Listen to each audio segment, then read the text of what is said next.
Hello everyone, welcome to Dream SO. अगर आपने अभी तक ड्रीम एसओ को सब्सक्राइब नहीं किया है तो ड्रीम एसओ को सब्सक्राइब ज़रूर कर लें, क्योंकि इस चैनल पर हम आपको हेल्प करते रहते हैं अलग अलग तरह से।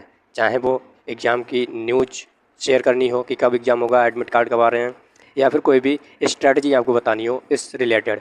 तो जैसा कि मैंने पिछली वीडियो में शेयर किया था अपना एक्सपीरियंस कि मेरा सीजीएल में कितना स्कोर बन रहा है और वहाँ एक्चुअल जो माहौल क्रिएट होता है वो क्या होता है, ठीक है। तो बिल्कुल जैसा मैंने फ़ील किया था वहाँ पर बैठ करके, मैंने वही आपको वीडियो में शेयर किया था। तो बहुत से लोग, मेरे भाई बंधु जो थे, उन्होंने कमेंट में बताया भी कि बिल्कुल जेन्यून रिव्यू दिया है भाई, ठीक है। तो ऐसा कुछ नहीं था कि मैं फेक यहाँ पर आकर के बता देता हूँ। तो जो जेन्यून होता है, जो मैं फ़ील करता हूँ, वही मैंने बताया था और वो दिख ही जाता है। अगर बंदा सच में बोल रहा है तो आप उसको देख ही लोगे, ठीक है। बिल्कुल फील दिखने लगता है कि हाँ जेन्यून है। तो इसी तरह से सपोर्ट करते रहिए। और इस वीडियो में हम आपको 3 चीज़ों के बारे में डिस्कस करेंगे, इस वीडियो में बताएंगे आपको, ठीक है। तो शुरू करते हैं अपनी इस वीडियो में। सबसे पहले तो हम बात करेंगे कि आंसर की इसकी कब तक आएगी। क्यों आंसर की को डिस्कस करना क्यों ज़रूरी हो जाता है? क्योंकि बहुत से लोग अभी डाउट में हैं, ठीक है, कि हमारा प्री क्वालिफाई होगा या नहीं होगा। तो वो मेंस की तैयारी भी ही अभी नहीं कर रहे हैं। तो इस तरह से जो है कि जो आंसर की है उसको बताना ज़रूरी हो जाता है। इसके बाद प्री की कट ऑफ क्या रह सकती है नॉर्मलाइजेशन के अकॉर्डिंग, ठीक है, उसके बारे में इसके बाद हम डिस्कस करेंगे कि अभी आपके जो जब तक एग्ज़ाम चल रहे हैं, जब तक कि आंसर की नहीं आ रही है, तब तक आपकी स्ट्रैटेजी क्या होनी चाहिए, जो मैं भी फॉलो कर रहा हूँ। वो स्ट्रैटेजी अभी के लिए क्या होनी चाहिए, क्योंकि अभी जब आप तैयारी करोगे, ये जो पीरियड है, इस पीरियड में अगर आप अपने आप को, जो कुछ चीज़ें हैं जो मैं बताऊंगा इस वीडियो में, अगर वो कर लेते हो तो आप अपने आप को जो दूसरे हैं उनसे बेहतर पाओगे, ठीक है, 15 दिन बाद। तो शुरू करते हैं कि हम आंसर की इसकी कब तक आएगी। तो आपको इसकी आंसर की जो सीजीएल की टीयर 1 की है, ये आपको 1 अक्टूबर तक आपको मिल जाएगी। 1 अक्टूबर तक आपको आंसर की मिल जाएगी। आप आंसर की में अपने मार्क्स कितने आ रहे हैं वो चेक कर सकते हो। उसी के अकॉर्डिंग आप तुरंत फिर लग जाना मेंस में, ठीक है, क्योंकि दिसंबर में आपका मेंस होना है। मेंस जो होगा आपका दिसंबर में होगा। अब ये दिसंबर की स्टार्टिंग में होगा या फिर लास्ट में होगा, ये डिपेंड करता है एसएससी पर, ठीक है। तो जैसे ही आंसर किया है वैसे ही आप स्टार्ट कर देना अपनी मेंस की तैयारी। और अभी जो गैप है आपको जो मिल रहा है उसमें जो मैं बता रहा हूँ उसको कर लेना, आप बेस्ट करोगे मेंस के एग्ज़ाम में। इसके बाद प्री की कट ऑफ नॉर्मलाइजेशन के अकॉर्डिंग क्या रह सकती है, ठीक है, और स्ट्रेटजी फॉर मेंस के लिए स्ट्रेटजी आपकी क्या होनी चाहिए। तो जो नॉर्मलाइजेशन के अकॉर्डिंग जो कट ऑफ रह सकती है, तो कोई भी देखो एग्ज़ाम जो है वो मॉडरेट ही आ रहे हैं। अभी कोई भी ऐसा एग्ज़ाम, किसी भी शिफ्ट का एग्ज़ाम ऐसा देखने को नहीं मिला है जो बहुत ही हार्ड आया हो। तो सभी एग्ज़ाम जो जितने भी अभी हुए हैं वो सभी मॉडरेट आए हैं। तो हमें नहीं लगता है कि जो नॉर्मलाइजेशन का फ़ायदा है, बेनिफिट है, वो ज़्यादा किसी को भी मिलेगा। भाई 2-4 नंबर का मिलेगा तो मिलेगा, नहीं तो इससे ज़्यादा नहीं मिलेगा इस बार, ठीक है, क्योंकि जो लेवल है एग्ज़ाम का सभी शिफ्ट का वो सेम ही रखा गया है। और एग्ज़ाम का जो लेवल है वो मॉडरेट ही आ रहा है, कोई ज़्यादा हार्ड नहीं आ रहा है, ठीक है। तो इस तरह से कट ऑफ जो है, जो मैंने प्रीवियस वीडियो में भी बताई है और इस वीडियो में भी बताऊंगा लास्ट में, अगर आप बने रहोगे, जब एनालिसिस ये सब बता दूंगा मैं इसके बाद, तब आप, ठीक है, आप जो ये स्ट्रेटजी फॉलो करके देखोगे तो आप बहुत ही ज़्यादा बेहतर अपने आप को समझोगे। तो नॉर्मलाइजेशन जो होगा वो उसका फ़ायदा 2 ही 3 नंबर मिलेगा, कोई ज़्यादा नहीं मिलेगा इस बार। और स्ट्रेटजी क्या होनी चाहिए हमारी मेंस के लिए, क्योंकि अभी लोग कुछ डाउट में होंगे, मन नहीं लग रहा होगा, डिप्रेशन में चले होंगे, जिनका एग्ज़ाम अच्छा नहीं गया होगा। तो बहुत सी अलग अलग तरह के ख्वाब आ रहे होंगे, ठीक है, अपना दिमाग कंट्रोल में नहीं होगा उनका, ठीक है, इधर उधर भाग रहा होगा। तो वो चीज़ें छोड़ के मैं आपको बता रहा हूँ, क्योंकि यही वो टाइम है। अगर आप इस टाइम में पढ़ लोगे और जो बाद में पढ़ोगे उससे बहुत ज़्यादा डिफरेंस होता है। यही जो गैप है इसमें आप अपने जितनी कमजोरियाँ हैं आपकी और जो मेंस में जो आता है उसको अगर फिल कर लोगे तो आप बेहतर करोगे। तो सबसे पहले स्टार्ट करते हैं कि मैथ्स का जो सिलेबस है वो क्या है, जो आपको अभी पढ़ना है। वो मैं बता दे रहा हूँ कि जो नए चैप्टर मेंस में ऐड हुए हैं उनको आप तैयार कर लो अपने अभी, ठीक है, क्योंकि ये जो चैप्टर अगर आप बाद में पढ़ोगे तो आपको ये तो बाद में पढ़ने ही पड़ेंगे, और जो बाद के जो और चैप्टर हैं, जो हमारा अर्थमेटिक है, ठीक है, और जो हमारा एडवांस है, वो भी आपको पढ़ना पड़ेगा, प्रैक्टिस करनी पड़ेगी। तो इसलिए ये जो हैं आपके चैप्टर, ये अभी तैयार कर लो। प्रोबेबिलिटी हो गया, स्टैटिक्स हो गया, कोऑर्डिनेट ज्योमेट्री होगा, ठीक है, ये ऐड हुए हैं, ये नए टॉपिक ऐड हुए हैं। ये 10th में सभी लोग पढ़ते हैं, इसके बाद 12th में प्रोबेबिलिटी पढ़ते हैं, कोऑर्डिनेट ज्योमेट्री भी 10th में पढ़ते हैं, इसके बाद नहीं पढ़ते हैं। तो ये जो नए ऐड हुए हैं इनको पढ़ लो, जिससे कि आगे जब हम मॉक लगाओ तो मॉक में आपका स्कोर डाउन ना हो।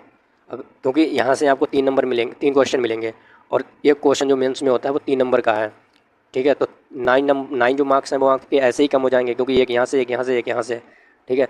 तो बिल्कुल भी हम कोई भी अपना जो एरिया है उसको छोड़ नहीं सकते, फ्री नहीं छोड़ सकते हैं, जिससे कि हमारे लिए आगे चल करके दिक्कत हो। तो प्रायोरिटी के लिए तैयार कर लो आप। कोई भी यूट्यूब पे बहुत से टीचर ने फ्री पढ़ा रखा है वहाँ, और बेस्ट कंटेंट दे रखा है, ऐसा नहीं कि उन्होंने घास काटी हो, ठीक है।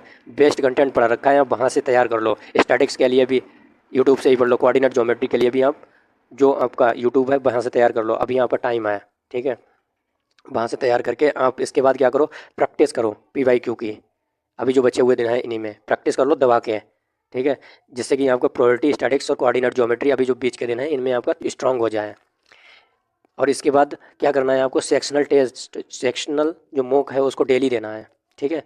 बाद में एनालाइज करना है आपको डेली। और जो आपका अर्थमेटिक है और जो एडवांस है उसके जो फॉर्मूले हैं, ठीक है, एडवांस में जैसे आपका जियोमेट्री हो गया, इसके बाद ट्रिग्नोमेट्री हो गया, इन सब में फॉर्मूले बहुत ज़्यादा हैं, ठीक है। तो उनको थोड़ा थोड़ा टाइम दे करके आप अभी रिवाइज भी करने लगो, जिससे कि आपको आगे चल करके दिक्कत ना हो। ये अभी आप जो जितना आपका एरिया है जो वीक, ठीक है, इसको फिल कर लो, जैसे आगे चल करके अच्छे तरह से जब हम मॉक लगाएंगे तब हमारे लिए अच्छा परफॉर्मेंस देखने को मिलेगा। और मार्क्स जब अच्छे आते हैं तो कॉन्फिडेंस बूस्ट होता है, मन भी लगता है पढ़ने में, ठीक है। तो अभी का जो टाइम है इनमें अच्छी तरह से ये चीज़ें कर लो। इसके बाद इंग्लिश के लिए क्या है, इंग्लिश में आप मॉर्निंग में हैबिट डालो एडिटोरियल डेली एक करने का, एक या दो करने के। अगर आपके पास न्यूज़पेपर है तो न्यूज़पेपर बेस्ट है, या फिर कहीं यूट्यूब से अगर करना चाहो तो यूट्यूब से भी कर सकते हो। या फिर मैं अगर बताऊँ तो हिंदू का एक एडिटोरियल आता है, एक ऐप आई है हिंदू एडिटोरियल ऐप करके, ठीक है, एप्लीकेशन है ये, उसको डाउनलोड करो फ़ोन में और रीडिंग करना स्टार्ट कर दो। रीडिंग क्यों मस्ट है, क्योंकि भाई यहाँ पर आपको रीडिंग कॉम्प्रीहेंशन पूछा जाएगा, ठीक है, जो थीम बेस्ड होगा। आपको अंडरस्टैंडिंग अगर आपकी अच्छी नहीं होगी तो ये बिल्कुल भी आपको परेशान करेगा, ठीक है। अगर अंडरस्टैंडिंग अच्छी होगी तो बिल्कुल भी ये परेशान नहीं करेगा आपको, एडिटोरियल जो रीडिंग कॉम्प्रीहेंशन आएगा, ठीक है, मस्ट है, क्योंकि यहाँ से आपको क्वेश्चन मिलने ही मिलने हैं रीडिंग कॉम्प्रीहेंशन से। इसके बाद जो आपने अभी तक टायर 1 के लिए जो आपने बुकें पढ़ी थी, चाहे वो किसी फॉर्म में हो, एंटोनिम्स हो, सिनोनिम्स हो, ठीक है, इडियम्स हो, फ्रेजेस हो, वन वर्ड हो, वो सभी आप रिवाइज करने लगो डेली, ठीक है, डेली आप रिवाइज करो। इसके बाद 1 चैप्टर ग्रामर, यहाँ पर आपको एडिटोरियल की हैबिट डालनी है, ये डालनी है आपको मॉर्निंग में। इसके बाद वोकैब को रिवाइज करना है। इंग्लिश मैं अगर कोशिश करूँ आपको बताने की कि आपको कि इंग्लिश के लिए टाइम कौन सा होना चाहिए आपका, तो मैं मॉर्निंग का बेस्ट बताऊंगा, क्योंकि इसमें आपको ज़्यादातर तो लर्न ही करना है, ठीक है। इस वजह से मॉर्निंग का जो टाइम होता है वो बेस्ट होता है, माइंड हमारा शांत होता है, तो बिल्कुल आपको अच्छी तरह से याद हो जाएगा। तो इंग्लिश के लिए आप सुबह का टाइम बनाओ अपना, जैसा कि मैं बनाता हूँ। और 1 चैप्टर डेली ग्रामर आपको रिवाइज करना है, हर एक चैप्टर आपको डेली रिवाइज करना है और उसके क्विज़ेस लगानी है डेली, ठीक है। चाहे वो आप किसी भी बुक से लगा सकते हो या फिर आप किसी भी जो ऑनलाइन एप्लीकेशन है वहाँ से भी लगा सकते हो, क्योंकि क्विज़ेस नहीं लगाओगे तो जो भी आपने पढ़ा है वो भूल जाओगे। जब अगर हमने रूल पढ़ लिया है, अगर उसका एप्लीकेशन हमें नहीं आता है, ठीक है, यूज करना अगर उसको नहीं आता है तो वो बेकार है, किसी फ़ायदे का नहीं होगा, ठीक है। तो इतना मानो और अच्छी तरह से करो। एक 15 दिन बाद जब आप मॉक लगाओगे तो अपने आप को बेहतर समझोगे और आपका मॉक में जो मार्क्स है वो भी अच्छा आएगा, ठीक है। रीजनिंग के लिए भाई कुछ नहीं करना है, केवल और केवल कॉन्सेप्ट रिवाइज करने हैं आपको और प्रैक्टिस करनी है दबा के। जितनी ज़्यादा प्रैक्टिस करोगे उतना ज़्यादा बेहतर रिजल्ट मिलेगा आपको। और रीजनिंग तो भाई मांगती है प्रैक्टिस ही है, ठीक है, चाहे वो आपका कोई भी चैप्टर हो। जब तक आपकी प्रैक्टिस ज़बरदस्त नहीं होगी तब तक कुछ नहीं होने वाला, क्योंकि इसमें मार्क्स, क्वेश्चन तो ईजी होते हैं लेकिन अगर करना नहीं आएगा, जब आपकी प्रैक्टिस नहीं होगी तो कुछ नहीं होगा, वहाँ ऐसे ही बैठे रहोगे, ठीक है। और GK GS के लिए आपको कोई भी, चाहे आप हिस्ट्री ले लो, पॉलिटी ले लो, एक एक जो टॉपिक है, हिस्ट्री का पहले पढ़ लिया एक टॉपिक, उसकी क्विज लगा दी। इसके बाद पॉलिटी का ही पढ़ लिया एक, इसके बाद क्विज लगा दी। ज्योग्राफी का क्विज, इकोनॉमिक्स क्विज। करंट को आपकी अभी आपको बिल्कुल भी नहीं छूना है, करंट को ऐसे भूल जाओ जैसे कि, ठीक है, करंट को जब करंट का टाइम आएगा तो हम वो भी बता देंगे करंट आपको कहाँ से करनी है, क्योंकि इस बार जो मैं गया था तो मुझे पता है करंट कहाँ से पूछी थी उन्होंने, ठीक है, एक दो क्वेश्चन जो भी आए थे। इसके बाद चाहे वो कोई भी टॉपिक आप पढ़ लो, ठीक है, और कोशिश करना कि आप स्टार्टिंग से ही पढ़ो। स्टार्टिंग का एक चैप्टर उठाओ, एक टॉपिक उठाओ, उसको पढ़ लो। इसके बाद पॉलिटी का उठाओ, एक सीक्वेंस मेंटेन करके चलना, ठीक है, जिससे कि आपको कंसिस्टेंसी और पढ़ने में मज़ा भी आए। कंसिस्टेंसी आपकी बनी रहेगी और आपको पढ़ने में मज़ा भी आएगा। टारगेट उतना बनाना जितना आप अचीव कर पाओ, इतना नहीं बनाना जैसे कि गधे के ऊपर बोझा डाल दिया हो, ठीक है, इतना टारगेट नहीं बनाना है। एक मिनिमम टारगेट अचीवेबल हो उसको बनाना है। और क्विज़ेस आपको ज़रूर लगानी है। इसके बाद कंप्यूटर के लिए कोई भी मार्केट से आप बुक परचेज कर सकते हो जो बहुत ही ज़्यादा बेनिफिशियल होगी आपके लिए। और कोई ज़्यादा हार्ड नहीं, केवल जो कंप्यूटर आता है वो क्वालिफाइंग ही आता है, लेकिन इसको पढ़ने का एक ये मतलब नहीं है कि इसको हम पढ़ें ही ना। क्वालिफाइंग है, ठीक है, इसके मार्क्स ऐड नहीं होते हैं, लेकिन ये क्वालिफाइंग है। अगर ये नहीं क्वालिफाई करोगे तो आप उधर आप जो आपका सेक्शन 1 सेक्शन 2 है उसमें कितने भी स्कोर कर लो, कुछ नहीं होने वाला। इसके बाद टाइपिंग के लिए आप स्टार्ट कर दो टाइपिंग करना। कोई जैसे मैंने पीछे भी अपनी एक वीडियो डाली थी, उसमें बताया था कि आपको टाइपिंग के लिए कोई भी कोचिंग इंस्टीट्यूट हो जो कंप्यूटर कोर्स कराता हो, वहाँ आप ज्वाइन कर लो, या फिर अपने घर पर भी ला करके, या आपके पास है तो बहुत अच्छा है, ठीक है, उससे प्रैक्टिस करो। और कंप्यूटर जो कीबोर्ड होता है उसको ले करके आकर के अपने फ़ोन से भी कर सकते हो। यूट्यूब पे देख लेना, आपको हज़ारों वीडियो मिल जाएंगी, ठीक है, वहाँ से कर सकते हो। इस तरह से आप अपना टारगेट बनाओ, अच्छी तरह से उसको अचीव करो। मैं भी इसको अचीव करता हूँ, मैंने भी आज स्टडी की है, ठीक है। मुझे लगता है कि हाँ ये स्टडी काम आती है, तभी मैं आपको शेयर करता हूँ, ठीक है।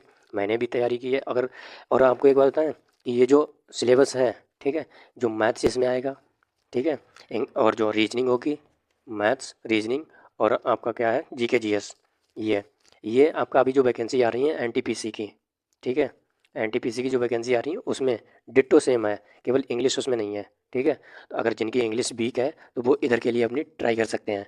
और इधर लेकिन होगा जब भी, जब आप इन तीनों जो आपके सेक्शन हैं, तीनों पार्ट हैं, इन तीनों पार्ट पर अगर अच्छी तरह से पकड़ बना लोगे, क्योंकि फाइट तो वहाँ भी है बहुत, ठीक है।